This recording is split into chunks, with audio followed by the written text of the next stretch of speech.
Hello, everybody, and welcome back to the Endless Party. For those of you who are new, welcome. For those of you who are old, you probably noticed that we have a new set. And way better chairs. Way better. Now, what you don't notice is that this is in our living room. Yeah, no one knows that. Which is awesome. Yeah, it's pretty awesome.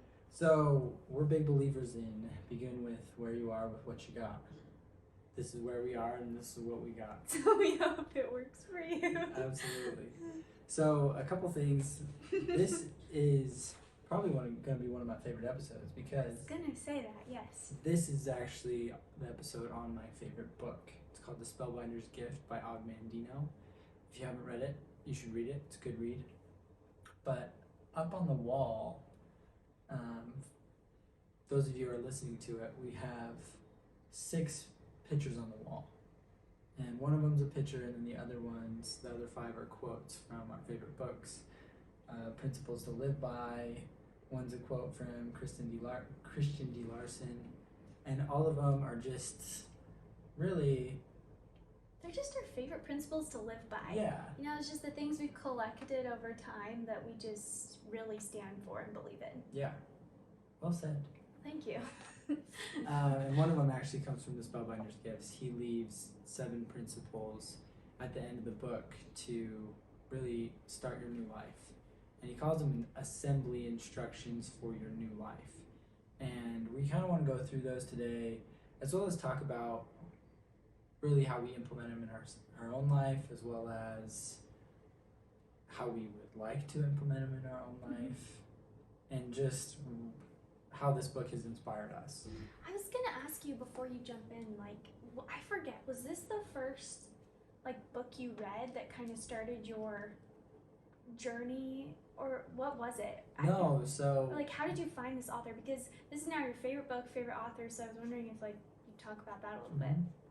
So I actually got a few books from my uncle as soon as I came home from my church mission. And I was really debating whether or not what I wanted to do with my life. I actually was pre-dental. I wanted to be a dentist like Meg's father. That quickly changed as soon as I hit chemistry, and I was like, I do not want to be a dentist. I don't think it was chemistry that made that happen. It just wasn't the right fit. No, it just wasn't for me. And so I actually read, the first book I read of Og Mandino's was called The Return of the Rag Picker. And I was like, this guy has to have other books. And so I started buying all the copies of every book that he's ever written. And the second book I actually read was The Greatest Miracle in the World. Oh, wow. I didn't realize it took you a while to find this book. Yeah, and then the third book was The Greatest Salesman in the World. Oh my goodness. And then the fourth book was The Spellbinder's Gift. And when this book came out, when I read this book, I was actually in Oregon at a race when I was running for Boise State, and I finished it right before the race, and I just remember I was like, this is what I want to do. I want to be an author. I want to be a speaker. Okay, I didn't even know this story. Yeah. Oh my this goodness. is where it came from. It was this book that made me, inspired me. It took my 4th book before I was like, wow, this is it. This is what I really want to do. And that's how that all came to be. It wasn't until, and I read probably 20 books in between The Return of the Rag Picker and The Spellbinder's Gift. Okay, so this you searched and you figured out that this was your favorite book. Yeah. Oh, It cool. was and then as soon as I had that epiphany, I remember I actually had a dream. This sounds super biblical right now. But I had a dream, and in this dream I came up with so many different principles that I wanted to write, and then stories, and then concepts, and I woke up, it was 2 or 3 a.m., and I wrote everything down, and then that day I went and changed my major to communications. That's amazing. Yeah. So you're just decisive, and you're this is what I'm this going to is do. it. And this really is the book that you feel like changed your life. Oh yeah, this was the one that I was like, this is the book. Spellbinder. So actually, quick side note, I also received the greatest Christmas present I ever have received from my wife. Was it our first year married? It was our first year married. It was our first Christmas married, and on the cover of this book there's this little bear, and it's this adorable bear, and he's dressed up in a cape with gold trousers or pants, and then he's wearing this beautiful crown. And I searched for this bear everywhere. It didn't exist. They don't sell it. So she bought the perfect bear and then made the outfit and the crown. Maybe for those watching on YouTube, at the very end of this, we'll go get the bear really quick and show It's like, it is literally the greatest Christmas present I've ever received. Like, so thoughtful, so kind. Like, everything about it was just so great. Anyways, so I feel like I've been doing a lot of talking. Do you want to actually introduce the first concept and we can kind of dive into it? Before that, I just want to say, I think this is the first book you had me read. That's actually the first book I in college, like I was just struggling, just kind of trying to find out who I was, what I wanted to be, and this was actually the first book I read that kind of started my journey into self-help and just good novels. So anyways, I just wanted to add this too. So I think this is actually my copy that you gave to me. Yeah, this is my copy. So he actually gave me my own copy. Didn't you start buying? You started buying them for people because people wanted to like read it and then they never gave it back, right? Yeah. So you started buying copies. My first copy I gave away and expected it in return, and nobody gave it back. So I bought not doing 4 that again.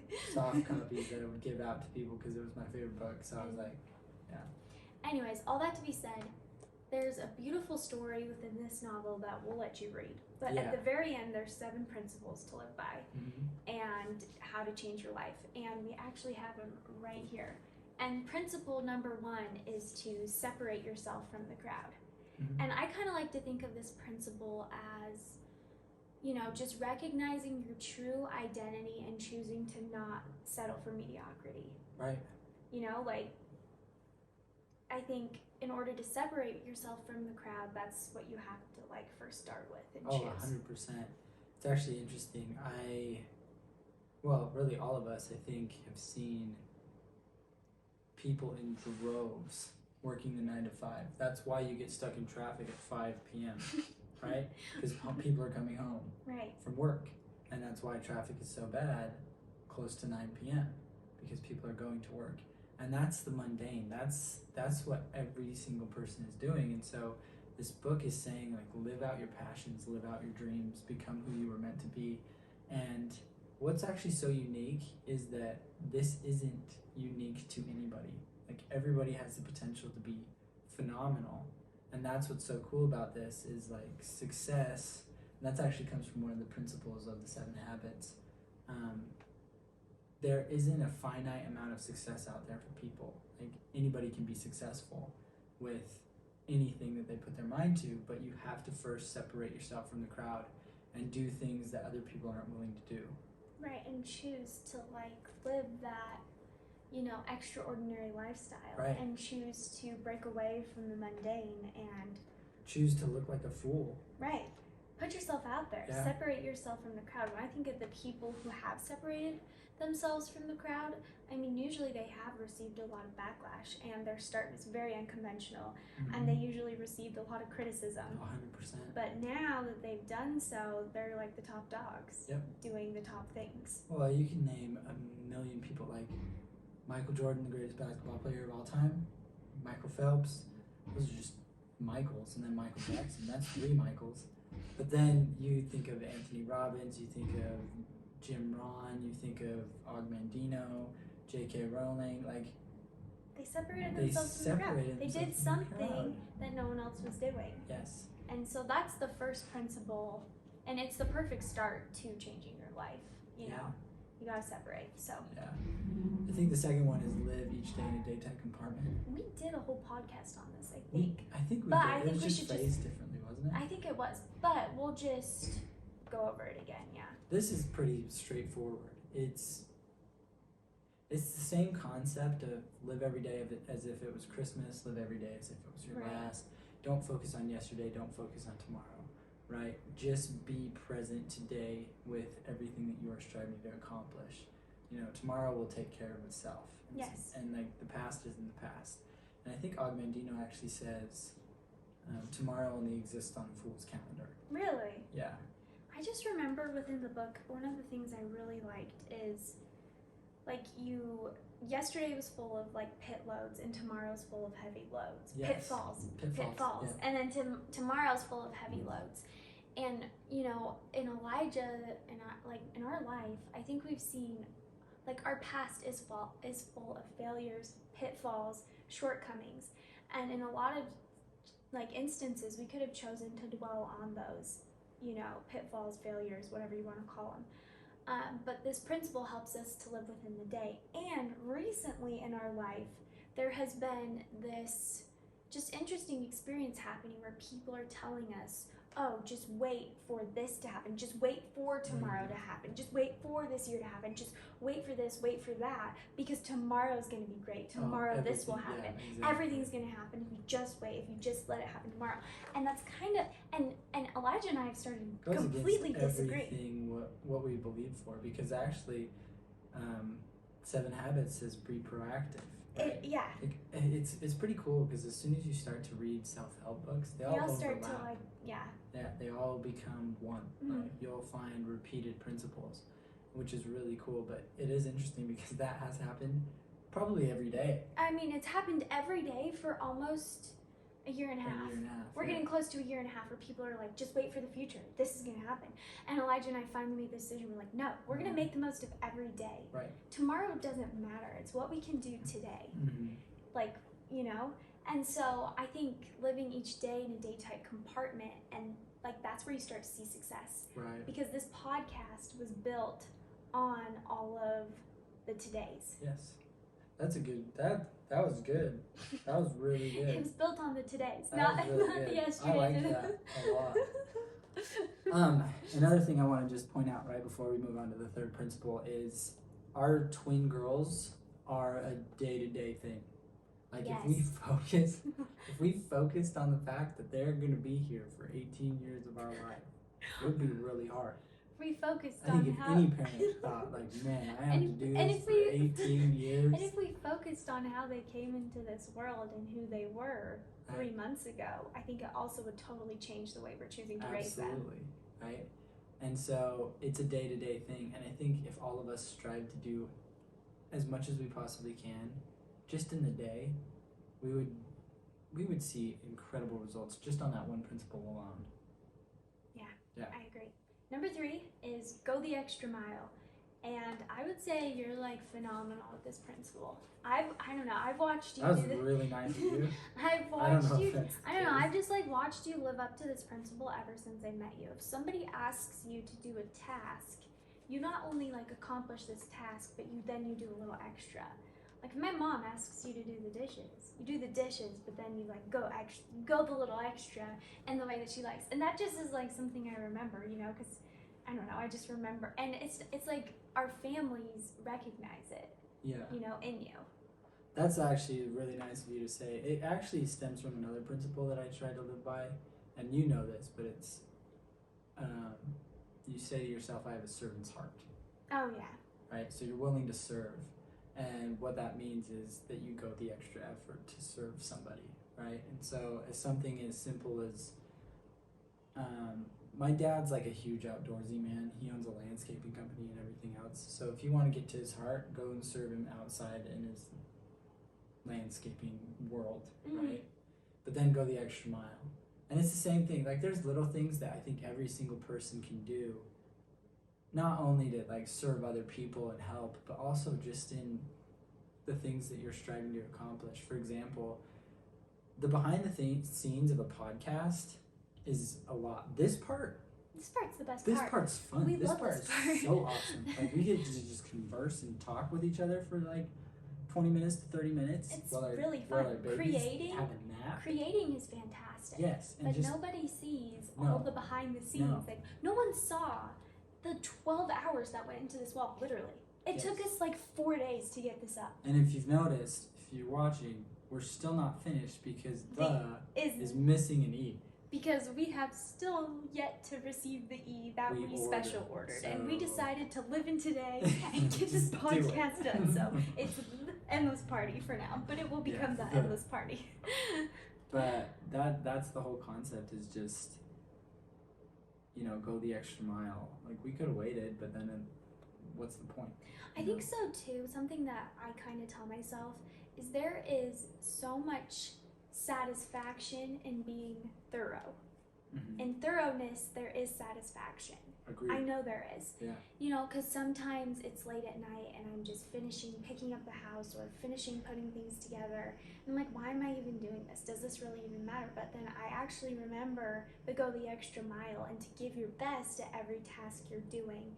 And it does make a difference. I know it does. Makes a huge Because if you difference. clean up the little things and go the extra mile in the little things, you're going to go the extra mile in everything you do. Yeah. And that's where you find success, and that's where you separate yourself from the crowd, because you're going extra. You're going the extra mile. Well, it was actually interesting. When I was a freshman in high school, I met Maurice Green, and Maurice Green used to be the Usain Bolt of the world, but he was the United States. And I think he might have been the first guy to break 10. I can't remember. But he was an Olympian, Olympic champion, world champion, everything. And I went up to him and I said, hey, I want to be an Olympian.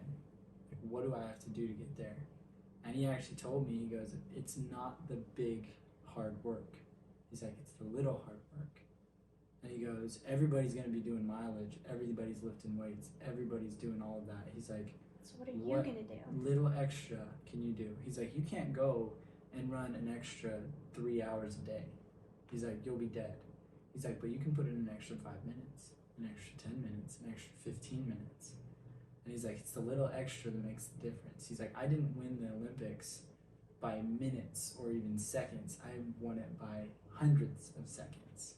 And he's like, because I was willing to go the extra mile. That's so cool.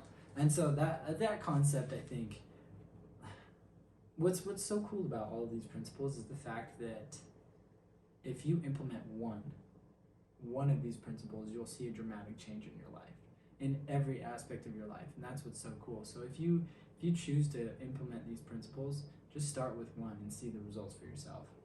Yeah, I agree. 4 is look for the seed of good in every adversity. Yes.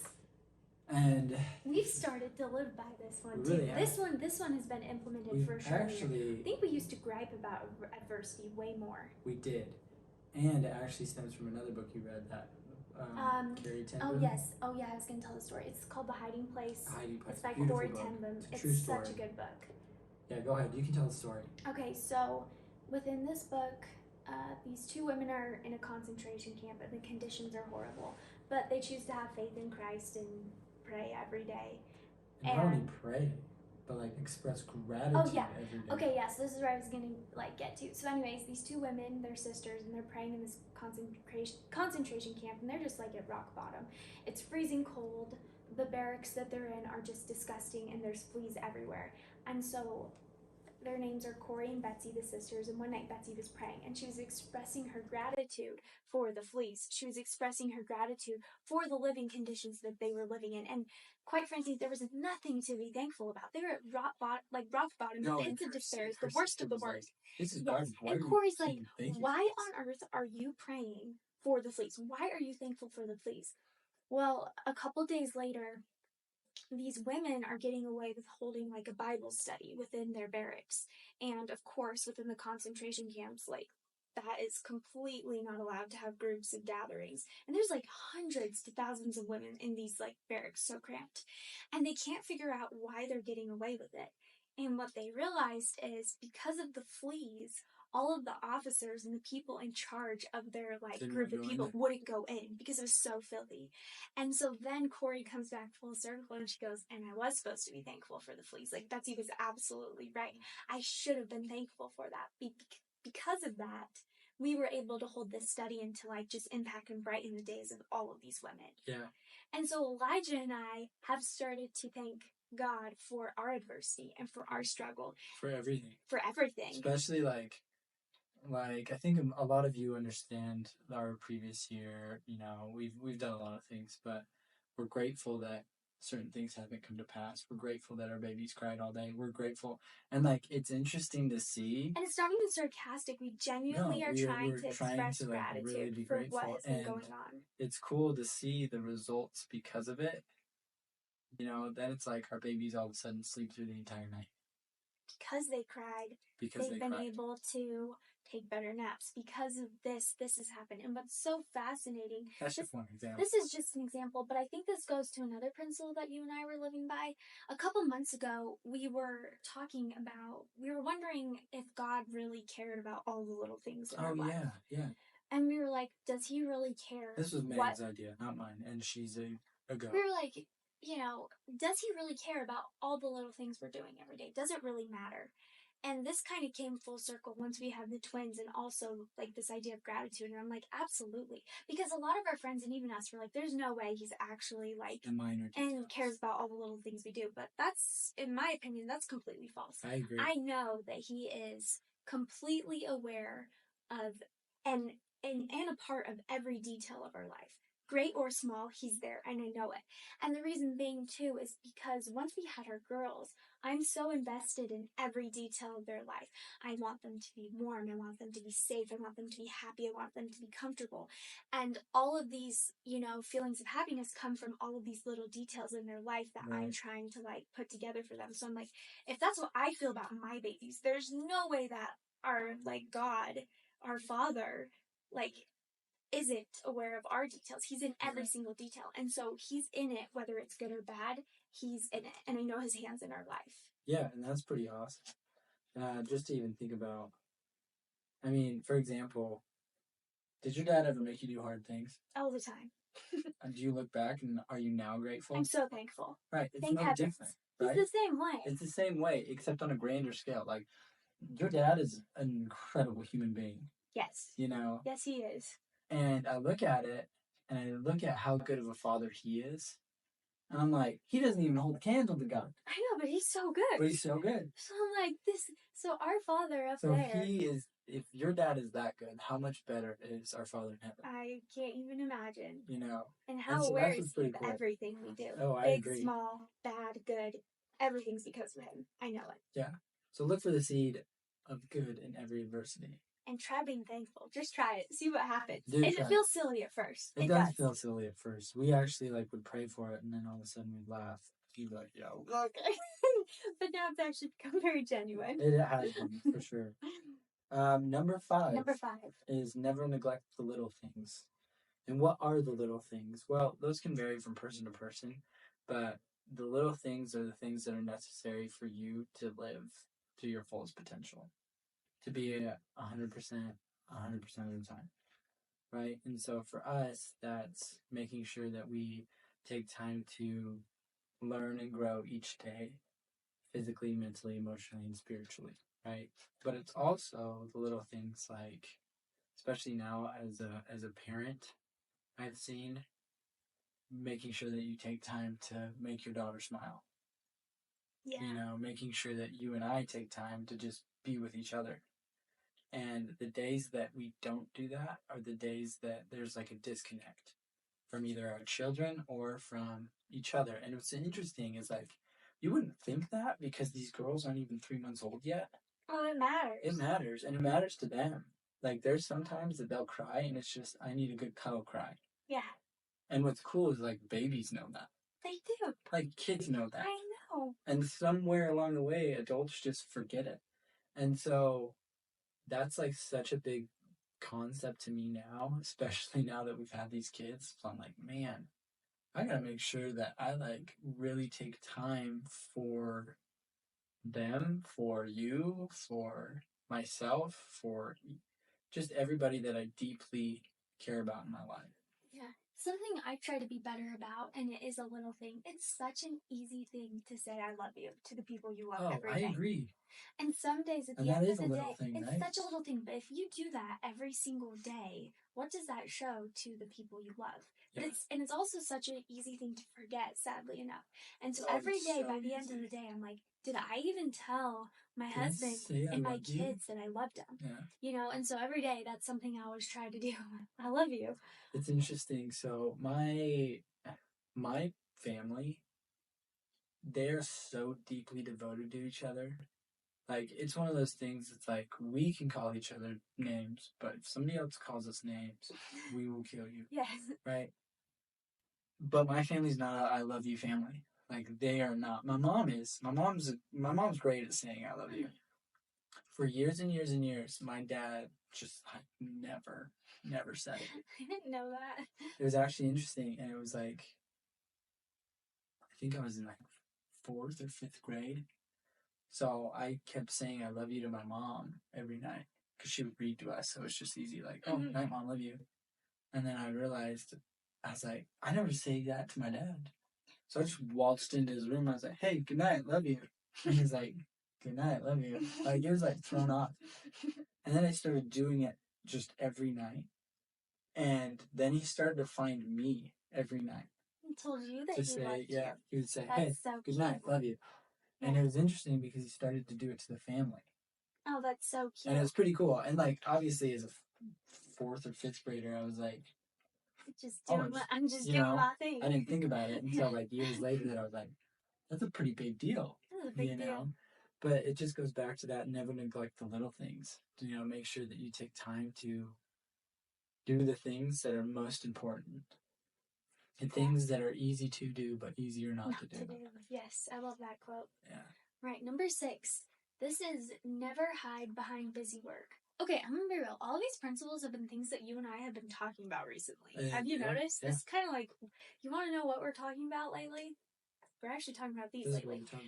Never hide behind busy work. We love this one because in our society, you can get a lot done without doing and a lot. Busyness is equated to success. Yeah, which is correct. But that's just not it. What Elijah and I value is proactivity. Yes. And productivity. So proactivity and productivity, not busyness. Right. And it's actually interesting. So, for example, I remember I was first starting to set up another business that I just started back in November or whenever it was. And it took me, 3 years to actually start? Yeah. And I was just doing nonsense. Things that just didn't matter. It's like, oh, I need this done. Oh, I need this done. Oh, I need... And really, it's like, no, you don't. You don't need any of this done. And thank heavens for my wife, because she was the one that was like, let's do this. Like, come on. Like, let's get going. This is what you need to do. And she did it in a very lovely I didn't do it like she that. She didn't do it like that. I don't even think I did anything at all. No, you helped me just, like, get going. And what's interesting is, like, I could have started this 3 years ago. I know, right? But, I mean, a lot of different things. But it was because I don't know what it was, that I was afraid. And that's the biggest thing, is most people hide behind busy work because they're afraid of the success that they might see. Right. So, and I think something that's interesting, too, that I've noticed is if you look at Elijah and I, like, our lifestyle, we're not busy. No. But we're incredibly productive. Yeah. And we work incredibly hard every day, but we don't have this helter-skelter busyness that we're fighting. No. And it's kind of helped us to live a way more peaceful and a really nice lifestyle. But don't get me wrong, like, we're putting in, like, 16-hour days, 18-hour days. Easily. We go to bed. The babies. Yeah, not including the babies. Like, we put so much time into all of this stuff, but it's not that we're busy. We're not busy. We're just very productive in what we do, and everything we do has a purpose and a reason behind it. And we've kind of, like, figured out the things in our life that make us busy, and we've actually kind of picked them out and, like, taken them out of the equation. Yeah, absolutely. So never hide behind busy work, and you know what that is for yourself. Oh, yeah. Like, there's things out there that's like, am I just doing this to avoid doing the actual work? Yes. We've all seen those people. We've all had them in group projects. Like, oh, yeah. Yes, we have. So never hide behind busy work. The last principle is never allow anyone to rain on your parade. I'll be honest. People are going to poop on you your entire life. All the time, every day, all day. Honestly, especially the people who are closest to you. That's what I was just gonna say. So one, don't be the person who is pooping. If you're pooping on someone who's really close to you, just stop. Yeah. It's rude. Clearly it doesn't bother me at all. Yes. So don't. Stop criticizing. Don't do that. But to get back to the principle, you have within yourself the power to be offended or not to be offended. You can choose to be offended. Yeah, you right? can. You can choose to like really allow somebody to rain on your parade, cramp your style, really, well, to be frank, poop on your dreams, or you can disregard their negative comments, bounce it off. Put your umbrella on and just waltz down the parade. I don't know. Like I don't even know the song, but it's like there it might be gray clouds, but all I see is blue skies. Yeah. Right? Like see blue skies. Every single person, with the exception of maybe one or two people, are gonna strive to keep you down in any way, shape, or form because when somebody doesn't have something to do, they want to do nothing with you. Okay? That's like so it's true. so commonplace. Like if somebody's being really lazy, they want to make sure everybody's lazy around them because they don't want to face the fact that they're the ones that are lazy. So don't allow people to rain on your parade. Break out. And this actually kind of goes back to the beginning principle of separate yourself from the crowd. Yeah. You have to do that. And in order to do that, you can't allow people to rain on your parade or determine your emotions. Go ahead, you're fine. So something that kind of goes along with this, it's like, well, how do you not allow people to rain on your parade? Yeah, you know? And so there's this line in one of our favorite poems. It's called Promise Yourself, and it goes, this is how you do it. You give so much time to the improvement of yourself that you have no time to criticize others or take other people's criticism. Right. And that's what Elijah and I try to... too, that says, promise yourself to be too large for worry, too noble for anger, and too strong for fear, and too happy to permit the presence of trouble. Right? So make the promises to yourself to never allow anybody to rain on your parade. But go ahead. Was there anything else you wanted to add? That was it. That was it. Those were all 7 principles of Elijah's favorite book. Yeah, the Spellbinder's Gift. It's a good read. You should all give it a read. Unfortunately, we don't have any affiliate links, so we can't make money off of this. But if we did, just put in the promo code Megan Elijah to get 20% off. Not yet. That's not a thing yet. But it will be. So thank you all for listening. Thank you all for watching. I think that's it. Yeah. I think that's it for today. Leave any comments. Choose one of these principles to live by and tell us how it goes. Yeah, see what happens to your life. Okay. Well, until next time, everybody. See ya. Peace out.